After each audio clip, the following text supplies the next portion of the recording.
Yesus berkata, damai sejahtera kutinggalkan bagimu. Damai sejahteraku kuberikan kepadamu. Dan apa yang kuberikan tidak seperti yang diberikan oleh dunia kepadamu. Janganlah gelisah dan gentar hatimu. Amen, saudara. Kami baru kembali dari Israel beberapa hari yang lalu. Pada hari yang kedua, ada kesempatan baik sekali kita akan berlayar sampai ke tengah Danau Galilea atau Tiberias. Saya masih ingat siang itu saya nakal sedikit, saudara. Rombongan kami didesain masuk ke restoran makan siang sebelum naik kapal. Dan saya diberitahu oleh guide kami bahwa kita akan makan ikan Petrus. Walaupun nama saya Petrus, tidak tertarik dengan ikan Petrus, karena sudah 2 kali saya makan ikan Petrus. Kenapa disebut ikan Petrus? Karena Anda ingat cerita di Alkitab, satu kali ada orang dari bait Allah berkata pada Petrus, apakah gurumu membayar bait Allah? Petrus ditanya begitu, dia gelagapan datang kepada Yesus dan Tuhan berkata, bayar aja, kita nggak punya duit. Gampang, dia berkata, mancing di Danau Galilea, tangkap ikan pertama, buka mulutnya, lalu ambil duitnya. Enak sekali ya, ada mulut ikan, ada duitnya. Bayarkan buat kamu dan buat aku. Sejak itu orang Yahudi memang pintar dagang, saudara. Lalu mereka sediakan makanan namanya ikan Petrus. Kalau bahasa kita, saya lihat-lihat sebetulnya nggak lebih dari seekor ikan mujair sebetulnya. Hanya bedanya, pada mulutnya dikasih koin. Biasanya mereka kasih koin, sehingga mereka berkata, oh ini ikan Petrus, di mulutnya ada duitnya. Nah ketika saya tahu bahwa kita akan makan ikan Petrus, perut saya sudah berontak, saudara, ini perut orang Jawa. Kalau nggak ketemu soto dan gudeg, itu penderitaan luar biasa, mikul salib berat sekali buat saya. Nah kena makanan begitu, lalu saya melihat, saya ingat karena saya sudah 2 kali, kali ketiga saya di sana. Di sebelah restoran itu, di tepi Danau Galilea, ada rumah makan Chinese food yang cukup enak, saudara. Nah itu lebih cocok buat kita. Jadi saya ngomong sama Ibu Indri, saya berkata begini, saya bosen nih makan ikan Petrus, ke sebelah lebih enak, ini Chinese foodnya enak, saya sudah pernah coba, ini enak. Enaknya sana tentu jangan dibanding sama Semarang, saudara ya. Enaknya sana kalau dijual di sini nggak laku, nggak ada orang mau makan. Tapi kalau Anda tidak ada yang lain, itu sudah paling enak. Saya nggak ngerti bahwa yang punya restoran itu sama. Jadi saya ngomong sama guide-nya, aku di sebelah aja ya. Ya Pak, boleh. Dia langsung mengiyakan, saya masuk, kita mulai mau pesan. Sekian menit kemudian, belum selesai pesan makanan, guide-nya datang dengan yang punya restoran. Rupanya yang punya restoran sama. Dia berkata begini, boleh kok kalian makan di sini sama aja, ini juga punya saya, sana juga punya saya. Tapi kami berikan makanannya menurut kami, ada jatahnya. Dan jatahnya tetap bagus, saudara. Dan gak usah bayar apa-apa, dia berkata. Wah, itu bagus sekali. Jadi nakal itu kadang-kadang diberkati, saudara. Ya, yang lain saya persilahkan mencicipi ikannya Petrus, wong belum pernah. Nah, saya sudah 2 kali kan boleh ya Chinese food, saudara. Jadi saya makan di situ. Nah, singkat cerita, selesai makan semua yang lain cari pendetanya hilang, lagi asik makan Chinese food di sana. Lalu saya keluar, mereka foto. Akhirnya kami naik kapal. Kami sewa kapal dan itu selalu dibawa ke tengah Danau Tiberias. Dan Anda akan menikmati saat yang luar biasa. Jadi akhirnya kami dibawa dengan kapal, kami sewa, yang punya orang Yahudi keturunan Rusia. Dan mereka baru pindah sekian tahun yang lalu, mereka beli kapal, mereka pakai untuk wisata. Dan di Danau Tiberias itu burung camarnya aneh sekali. Kalau ada kapal berlayar, mereka selalu kerubuti kita. Diiringi, saudara. Luar biasa, banyak sekali. Lalu yang punya kapal sudah siapkan roti besar. Roti sudah basi, kira-kira gitu ya. Dipotong-potong kecil-kecil. Lalu kita disuruh ngelempar ke atasnya. Dilemparkan. Begitu dilempar, disambar, saudara. Pemandangan yang bagus sekali. Sampai di tengah-tengah danau, kemudian mesin dimatikan, dibiarkan kapal terapung-apung, nggak ada apa-apa, tidak ada topan badai, dan Yesus juga tidak tidur waktu itu bersama-sama dengan kami, dan semuanya akan baik. Lalu kemudian itulah diberi kesempatan kita menyembah Tuhan dan beribadah. Dan Tuhan berkata, damai sejahtera kutinggalkan bagimu. Damai sejahteraku kuberikan kepadamu. Dan apa yang kuberikan tidak seperti yang diberikan oleh dunia kepadamu. Janganlah gelisah dan gentar hatimu. Roh Kudus berkata jelas kepada saya. Dia berkata begini, kamu tahu, damai sejahtera itu bukan sekedar perasaan. Seperti yang banyak orang duga, oh kalau damai itu artinya perasaanku damai. Bukan.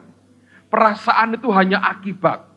Tapi damai sejahteraku, dia berkata, sebetulnya adalah bentuk dari kekuatan batiniahmu.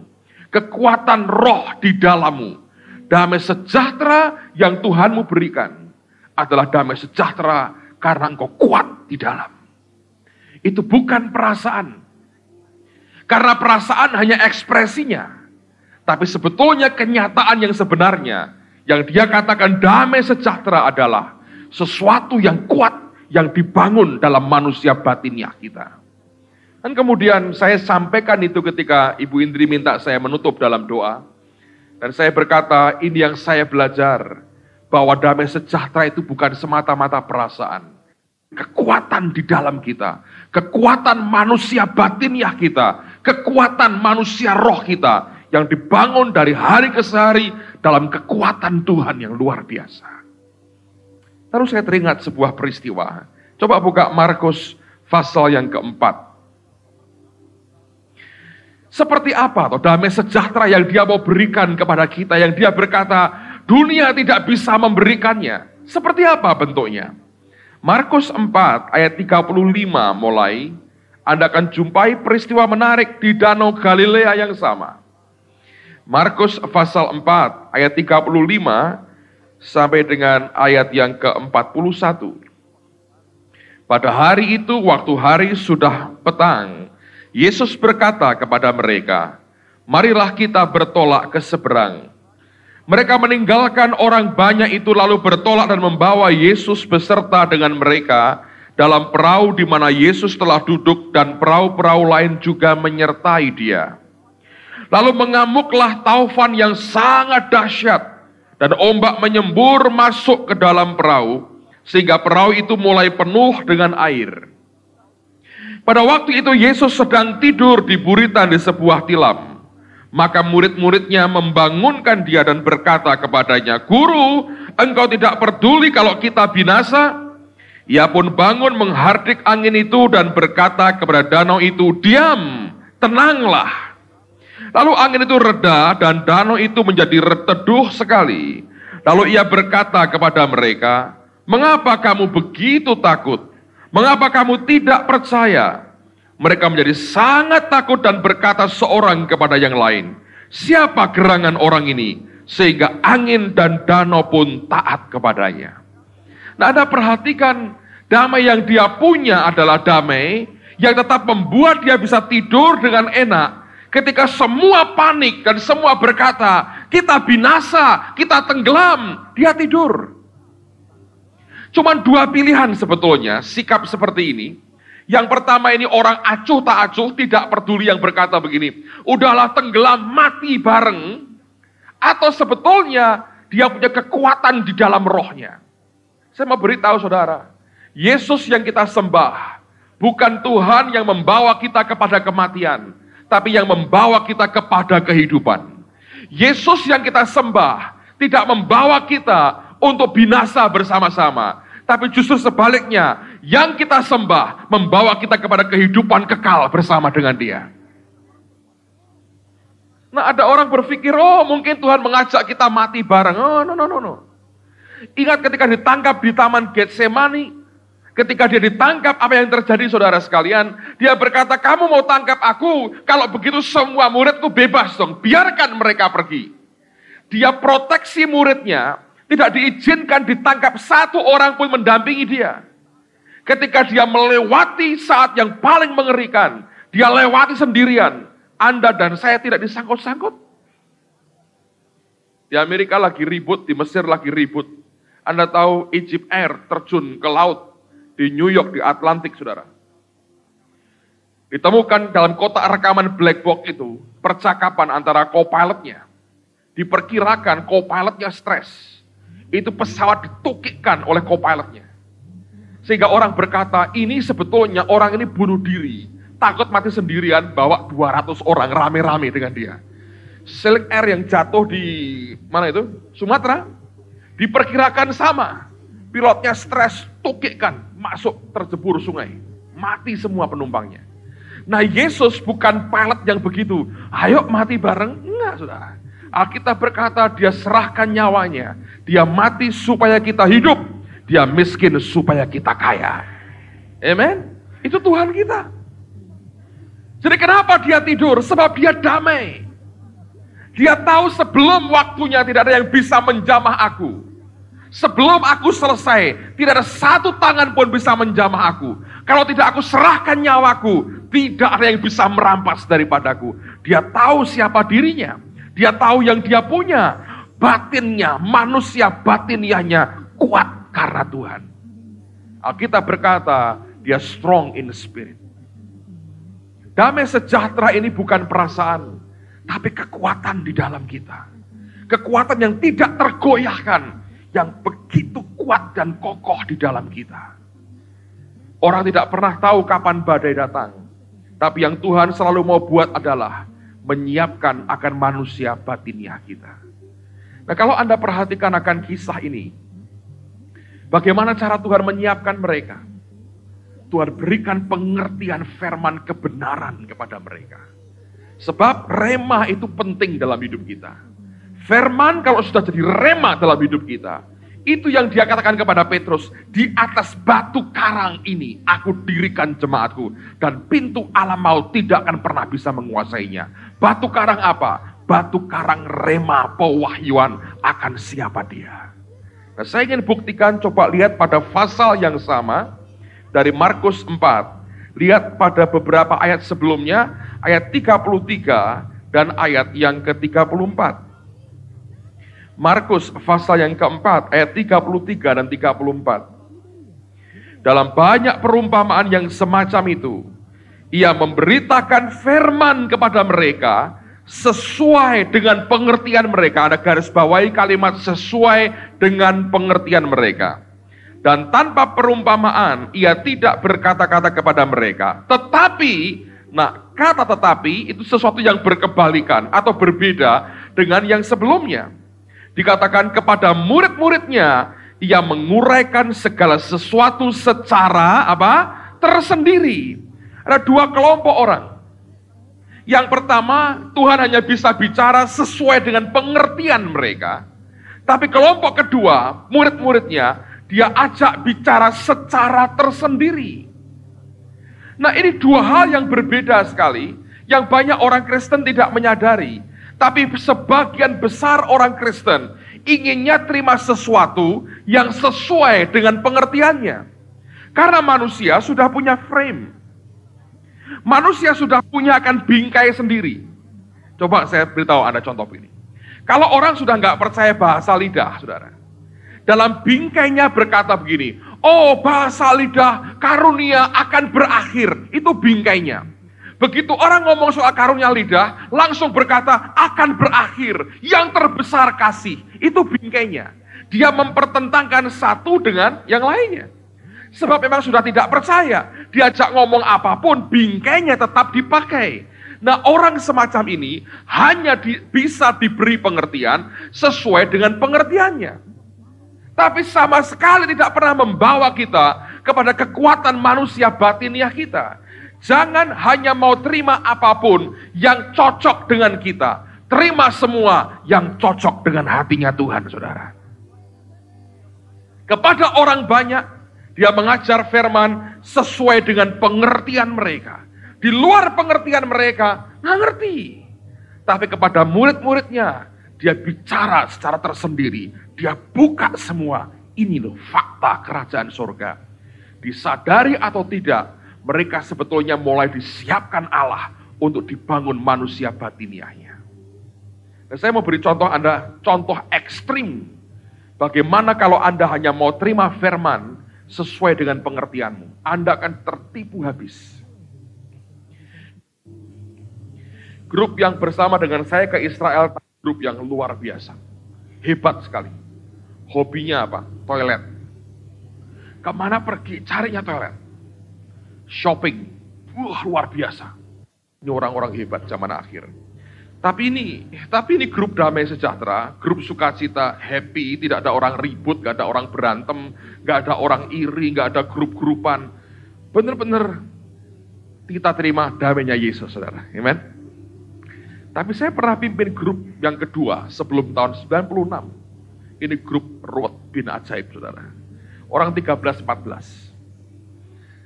Ada 2 keluarga berantem dalam grup itu. Saya mau ceritakan ini fakta yang saya alami. Satu keluarga, bapaknya sudah tua, jalannya sudah susah. Tua, saudara. Istrinya kalau di rumah letnan jenderal. Alias bapaknya kalah pangkat sama istrinya. Kalau si istri mulai, siap komandan gitu ya. Suami model begini, ada saudara. Keluarga lain, ini orang Banjar. Bapak, ibu sudah cukup lanjut juga, bawa anak perempuan, kira-kira mungkin umur 25-26. Tapi perempuan ini cacat. Anda tahu bahasa kita tembong ya. Tembong, tapi itu separuh muka, saudara. Kasihan sekali. Perempuan hitam, separuh muka. Nah, ini keluarga baik, terhormat. Mereka dua-dua keluarga punya duit, saudara. Nah, kami mendarat di Aman, di Yordania. Di Yordania itu ada sebuah daerah bagus sekali. Namanya Petra. Bukan Petrus Agung, saudara, Petra. Itu seperti bukit yang dipahat, dijadikan kota. Dibangun istana dari bukit dipahat. Bagus sekali. Hanya jauh. Kalau dari Aman, naik bus 4 jam, bolak-balik 8 jam. Lalu dari masuk ke celah gunung itu, masuk ke dalam, kira-kira 30 menit jalan kaki. Pasir semua. Tapi bukitnya bagus sekali. Jadi si ibu, dia ngeri, lihat jalannya jauh. Sudah aku di sini. Yang lain rombongan sebagian besar sudah masuk, bapaknya ikut masuk. Semua masuk. Rupanya dia ditawari oleh orang-orang Arab sekitar tempat itu. Ayo naik kuda, foto sama onta, itu kan ditawari saudara. $1 begitu ya, souvenir. Tidak mau. Dan jawabnya ketus sekali. Sehingga orang-orang ini jengkel, dia digodain. Dia ditertawain, dia marah. Dia marah, kalau Anda tahu dia marah, meledaknya luar biasa. Dia marah-marah dengan bahasa Indonesia sama orang Arab. Nah ngertinya kapan saudara? Saya warga negara Indonesia. Nah saya ngerti sopo. Dia paspor, saya punya paspor. Ya semua orang juga punya paspor.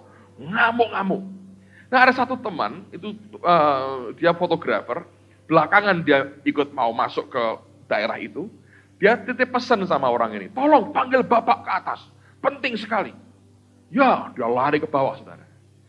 Sampai di bawah saya dengar, teman saya ini berkata kepada bapak ini, dipanggil ibu. Ya, ntar aja. Suruh sekarang pak, nanti saja katanya. Cuma dibeginiin terus, capek dia rupanya. Dibiarkan jalan-jalan, itu kota bagus sekali, saudara. Begitu selesai, ini yang terjadi, kami semua naik, tapi ibu sama anak orang Banjar ini nunggu kereta, naik dokar gitu loh, saudara, ya, karena nggak kuat jalan terlalu banyak, naik dokarnya yang jemput belum datang, dia tunggu. Bapak ini juga jalan akhirnya, pelan-pelan naik ke atas, dokarnya nyampe, mereka dibawa ke atas. Ini yang terjadi. Keluarnya dari celah lembah itu, barengan. Bapaknya jalan pelan-pelan, dokarnya nyusul di belakangnya. Kami rombongan sama-sama sudah teler, 30 menit jalan naik, pasir. Saudara. Nah, begitu sudah sampai, si istri tanya, Bapak, kenapa lama sekali? Wah, mengkeret saudara. Langsung, dan dia jahat. Dia fitnah orang. Dia takut didamrat ibunya. Dia ngomong begini, yaitu perempuan 2 itu suruh aku nemeni, takut dia. Sudah tua, suaranya meledak. Saya nggak ngerti. Kok ada ya ciptaan kayak begini, saya berkata. Tuhan itu luar biasa, komplit kalau menciptakan. Komplit ini komplit di dunia. Kalau tanpa dia dunia kurang lengkap, saudara. Nah, apa yang terjadi? Begitu dia dengar begitu, dia berkata gini, wah ini yang muda ini, mau ngambil suamiku jadi suaminya. Padahal sudah tua, jalannya begini. Siapa pengen ngambil mantu, saudara, jalannya sudah begini. Sudah putih semua, sudah tua. Ngamuk, cemburu, saudara. Dan dia mulai ngomel. Terakhir puncaknya sudah nyerang ke fisik. Waktu itu kami di Kaisaria, naik bus mau ke Yerusalem. Sore sudah mulai gelap, saudara. Di bus dia serang itu perempuan, saudara. Lah saya tuh antara dia dengan yang mau diserang. Apa yang saya buat? Saya pasang badan, saudara. Nah ini orang agamawi sekali. Lihat pendeta, mau nyakar pendeta, nggak berani, saudara. Dia mundur. Saya tanya, Bapak gimana ini? Iya ya, gimana? Bingung, saudara. Terus saya tarik ke belakang ibunya. Saya bilang, Tuhan beri aku hikmat. Caranya ngomong ke orang ini gimana? Mau pakai bahasa apa? Bahasa roh, mumet ya saudara. Ya. Lahir baru belum, pasti belum. Roh Kudus ngomong, ini orang agamawi. Omongi secara agamawi. Nanti emosinya reda. Saya bilang, baik Tuhan. Langsung keluar hikmat. Nah, ini saya mau beritahu saudara. Yang saya omongkan bukan hal rohani. Tapi sesuai dengan pengertian dia. Dan apakah membangun hidupnya? Sama sekali tidak. Dengar apa yang saya katakan. Ini hikmat bisa luar biasa. Saya berarti, Ibu mau ke sini untuk apa? Ikut tur. Oh, saya mau ke Yerusalem. Ke tempat Yesusku disalib. Tempat kuburnya Yesus. Saya mau ngikuti jejaknya Yesus di Yerusalem. Katanya gitu.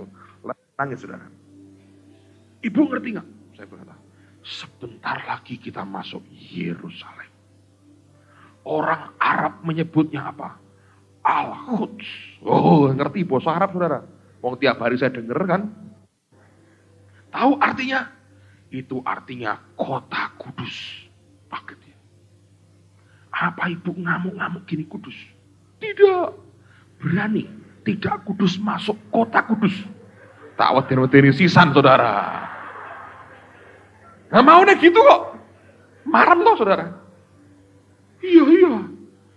Nanti ngikuti jejaknya Yesus sambil ngamuk-ngamuk gini. Itu kayak orang Farisi, ahli Taurat. Yang nyalebkan Tuhan. Iya. Harusnya masuk kota kudus. Hati tetap kudus. Ingat Anania Safira mati uang. Sudah, jotakon saudara. Kerjain sekali. Iya, kaget. Sebentar lagi Bu, kita nyampe Yerusalem. Padahal masih 2 jam saudara sebetulnya. Tenang. Saya harus apa? Pak Pendeta. Minta ampun sama Tuhan sekarang. Tapi dia begini. Nanti ibu kena kutuk. Saya berkata gitu. Tak odel sisan saudara. Tapi saya meledak betul. Wih. Suaminya disikat. Anaknya ketawa-ketawa. Wong ini kok saudara. Bayangin. Dan ngomongnya sudah gak karu-karuan. Dan dengan cara itu, dia diam. Tapi saya mau tanya, apakah ada perubahan hidup? Enggak ada. Ya, dia majukan emosinya. Nah, seringkali kita dengan Tuhan begitu. Yang kita hadapkan di depan Tuhan cuma ledakan emosi kita. Tapi tidak cari kebenaran yang sebenarnya. Yang lain dijelaskan sesuai dengan pengertiannya. Untuk apa, saudara? Yang penting bukan pengertian kita.